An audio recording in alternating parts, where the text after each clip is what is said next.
फिर बहुत समय बीत गया। फिर भगवान कहने लगे कि ऐसे नहीं मानेगा, इसको दर्शन देना मेरा मतलब पालन करता रहेगा। फिर भगवान रूप रख के उनको दर्शन दिया। इसी प्रकार से उनकी धर्म निष्ठा चलती रही। एक बार कार्तिक पूर्णिमा थी, तो कार्तिक लोग गंगा स्नान जा रहे थे। एक सेठ जी भी जा रहे तो सेठ जी उससे व्यस्त रहे। सेठ जी ने कहा, प्रहलाद भगत तुम जा रहे हो तो गंगा मैया के दरबार में मेरा भी 1 टका चढ़ा देना। तो उन्होंने कहा ठीक। उन्होंने टका ले लिया, गंगा माता का भोग लगाया। भोग लगाने के बाद गंगा माता को जैसे टका चढ़ाया तो गंगा महारानी हर करती हुई निकल पड़ी और गंगा मैया की जय हो। गंगा महारानी ने एक सुंदर सा स्वर्ण जटित कड़ा, जिसको कंकण कहते हैं, कंकण दिया। तो कहने लगे ये कंकण मेरे रैदास भगत को दे देना, क्योंकि रैदास भगत के अंदर शरणागति है। तो रैदास भगत के लिए उन्होंने कंकण दिया। सेठ जी के अंदर लोभ आ गया। सेठ जी ने सोचा इस पर जटिल कंकण है। रैदास भगत को देते हुए उनके राज में, उनके नगर में राजा रहते, उन्होंने कहा ये कंकण हो राजा को दे दिया जाए, राजा की रानी को दे दिया जाए, तब मेरा सम्मान बढ़ जाएगा। तो वे गए राजा उस कंकण को निकाला और राजा को दिया।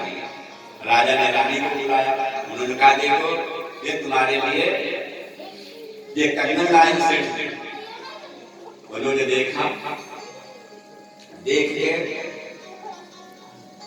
3 हट खराब होते हैं, राजहट, बाजहट, क्रिया। तो रानी ने संकल्प किया कि कंकण एक नहीं ले गए, इसकी जहां से कंकण लाए हैं दूसरा भी कंकण लाए। अब राजा ने तलवार निकाली। राजा ने कहा सेठ जी जहां से कंकण लाए हैं दूसरा भी कंकण ला।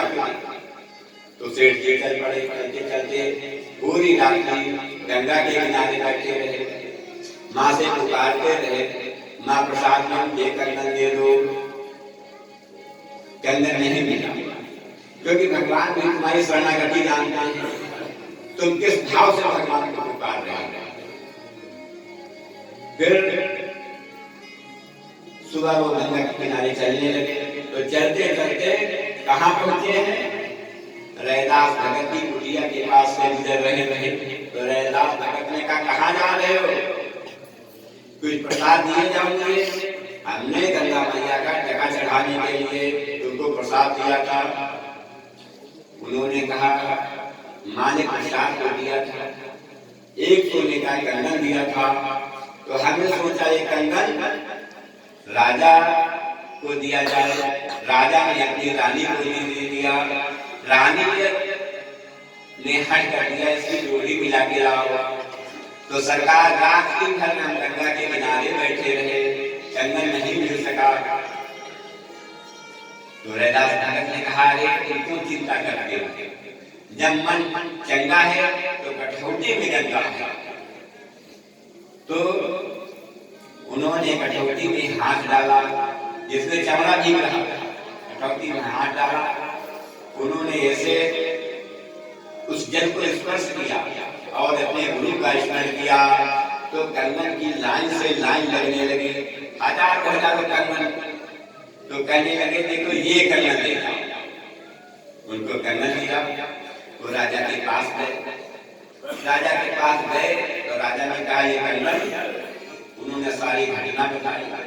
कहने लगे तुम्हारे राज्य में एक परम प्रसिद्ध संत रहते हैं। तो राजा साहब उनके यहाँ उनकी कठौती की करिश्मा है। उनकी कठौती में गंगा यमुना की धारा बह रही है। उनकी कटौती से दूसरा आपका मर आए हैं। राजा ने कहा कौन? वो दर्शन कराने के लिए गए। दर्शन कराने के लिए गए तो शास्त्र में लिखा है सन्मुख हो जीव मूल जन्म कोटि अघनाशय। तो राजा ने उनको दर्शन किया। राजा को प्रबल वैराग्य हुआ। राजा ने रानी को बुलाया। उन्होंने कहा ये कंकड़ लो, अब हम ये राजपाट छोड़ के जंगल जाए। उन्होंने कहा क्यों? उन्होंने कहा जीवन भर अभिषेक भोगों में पड़े रहे, अब हम परमात्मा का भजन करेंगे। तो राजा जंगल की ओर उन्होंने प्रस्थान किया और उनको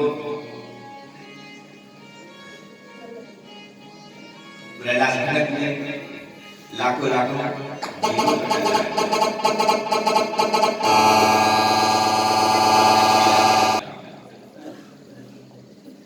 कहने का भाव है ये जो कोई मिलता है पढ़ाई लिखाई के द्वारा नहीं मिलता, शरणागति से मिलता है। आज तक जो भी भक्त हुए हैं उन्होंने गुरु की, प्रभु की शरणागति करनी। चाहे कलयुग हो, चाहे गली की कथा हो, कोई भी कथा हो, शरणागति बहुत जरूरी है। और पुण्यतिथि का कार्यक्रम में बड़े दूर दूर से भक्त आ रहे हैं। मुक्ति माता भी आ गए हैं।